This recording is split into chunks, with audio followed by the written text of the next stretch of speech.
Round two for the men in the 2010 ITU World Championship Series in Seoul. A very big field, and they will have a bit of a cold swim. Just over 14 degrees Celsius. A couple of the men making their debut back here for 2010 includes the likes of Oliver Freeman from Great Britain, and there he is right now starting to lead the swim here. It's an opening 1,000-meter leg, then a smaller 500-meter.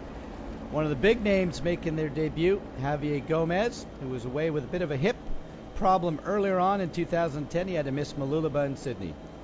Men very tightly bunched together as we come towards the end of the first 1,000 meters. That's Matt Sherbat from the United States and Silva from Portugal. They are side by side at the end of 1,000 meters. Silva won the World Cup race in Monterey just a few weeks ago. Sherbat was second to him. So they know each other very well. Gomez into that bunch coming out of the water. Ferdino in about 9th place, so a great swim for him. Whitfield back in 12th. You can see the men very tightly bunched together through the first 1,000 meters. Nobody really getting much away. Javier Gomez now starting to push the pace to the last stages. Polyansky from Russia, not a surprise to see the Russians into that group as well. Goggles up. Gomez got the first phase done. He's a bit concerned about the run, so we'll see whether or not he's able to get away on the bike. A small group of 3 or 4 would do him well. There's Polyansky just coming into the screen. Gomez out of the wetsuit, and he'll be first onto the bike. Vidal coming into the screen. Sherbat, there's Whitfield. And there's Bevan Docherty, the man who won it all, including the race last year in Korea, but it was in Tungyang rather than in Seoul. And first onto the bike will be Gomez, and he is trying to make a bit of time here as a sea of about 55 or 56 men now all into the transition zone. As they head out, that is Javier Gomez out of the saddle in his bare feet, glasses on top of his helmet. He is very serious about trying to make some inroads into this lead. As he puts on the shoes, he'll have a group of about 45 men not too far behind. We'll see whether or not Gomez is able to get 1 or 2 other athletes to work with him. There's Ferdino and Whitfield, so that's a very serious group if they're able to get away here very quickly. This course very technical. We noticed on the women's race that it ultimately came back together and no one able to get away. There's Jan Ferdino out of the saddle as well, the man who took most of 2009 before he got his first victory in Yokohama, Japan. Finished off with a bronze medal at the grand final in Australia. Would love to get a big performance here today in Seoul.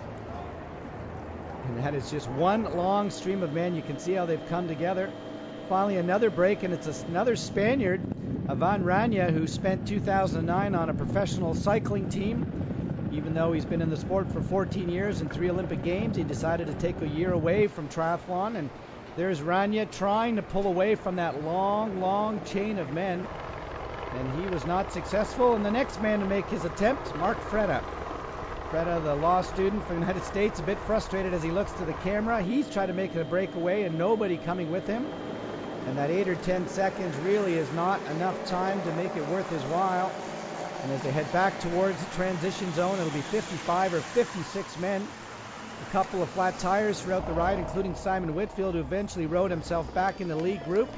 As they're coming back towards the transition zone, it is Sven Riederer with the beard. We haven't seen that look before for the Swiss athlete. And here they come.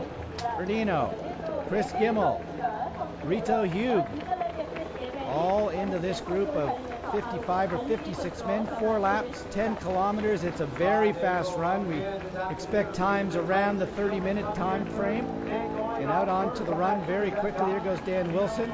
Brad Kullefelt into a good position as well as he heads out. Silva from Portugal. Peter Robertson, the 3-time world champ, trying to get a bit of magic going here. But it is the Australian Courtney Atkinson who had to miss the World Cup race in Sydney because of an illness. That time away might have done him a bit of benefit. He is moving very quickly. Look at him go. Courtney Atkinson sprinting out of the transition zone. There's Whitfield working away through Bevan Docherty. Up through Gomez, Vidal, Timmy Don, the multiple world champion in duathlon and triathlon. There's Brad Kullefelt as well. And we're moving now up to the big boys, and that is Ferdino, who has bridged away from Kullefelt. It's a 2-man run now. Courtney Atkinson, the 30-year-old from Australia, the 28-year-old Jan Ferdino, the gold medalist at the Olympic Games. all by himself. In third place right there is Brad Kollefelt. He's got about 15 seconds to that chase group behind him, and another 12 seconds to try to catch up to the two men who are ahead, so in a tough position. And look at the tall Frodeno moving very quickly. The cap and glasses on, Courtney Atkinson. Here comes Justice. We haven't seen that man race for the better part of about 8 months. The German right now in fourth place, trying to get away from Brakankov. And as they come now to the last stages of this 10-kilometer run, it is Frodeno trying to get the inside edge coming onto the blue carpet, but Courtney Atkinson is going to use that sprint. 80 meters now to the finishing line. It's Atkinson trying to claim a victory here in Seoul. He races so well in Asia, but Frodeno on the toes, and he's doing it once again, the magic that he did to Whitfield in Beijing, and he will claim victory here in Seoul. The Frodeno magic once again in the sprint. Courtney Atkinson, a big smile on his face for second, third across the line with another solid performance here today. Kollefelt from Australia.